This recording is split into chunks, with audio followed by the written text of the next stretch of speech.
The Feast of the Holy Child. The Feast of the Holy Child is celebrated every third Sunday of January. Not all churches celebrate this feast. For most churches, the celebration of the Christ child is on the Feast of the Epiphany. This feast is the celebration of venerating the image of the Holy Child. St. Luke, the evangelist, painted an image of Our Lady with the child Jesus. This started the tradition of painting and sculpting not just images of the Madonna and child, but of the images of the child Jesus. Images of the child Jesus were made in Spain. Miracles have been attributed to the veneration of the image of the Holy Child.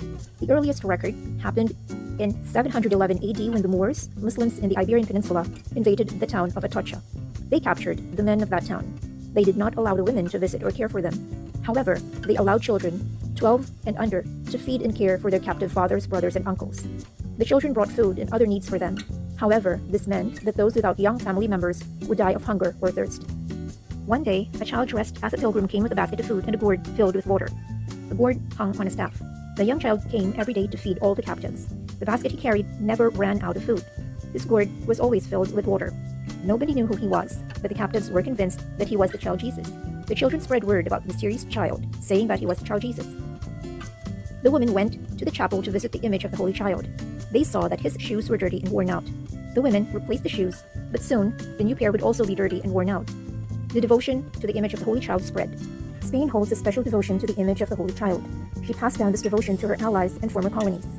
In 1565, one of the sailors of Miguel Lopez de Legazpi found a statue of the Holy Child when they burned down a settlement in Cebu due to some hostile activities. It was wrapped in white cloth and was kept in a Spanish-crafted wooden box. It was intact. Legazpi propagated the devotion to the Holy Child among the natives.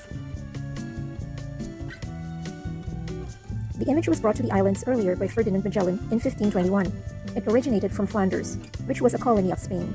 It was carved in wood and was dressed in the traditional attire of children in the Spanish court of the 16th century. According to Pigafetta, the image was given to Ara Amihan, King Humabon's wife. She was later converted and was given the name Juana. According to legend, the image brought Juana to tears and asked Magellan to leave the image with him. Her request was granted. She danced the sulog, dancing and weeping with her handmaidens. This gave birth to the Sinulog dance, and later on the Sinulog Festival. The Sinulog Festival is a major event in Cebu. The event is held in increments starting a few days after the Epiphany and until the third Sunday of January. Cities, towns, and various institutions take part in the festivities. It is marked by pilgrimage, various processions, parades, dances, pageants, and fireworks. It is one of the major events in the region. It is known to be one of the most spectacular celebrations of the Feast of the Holy Child.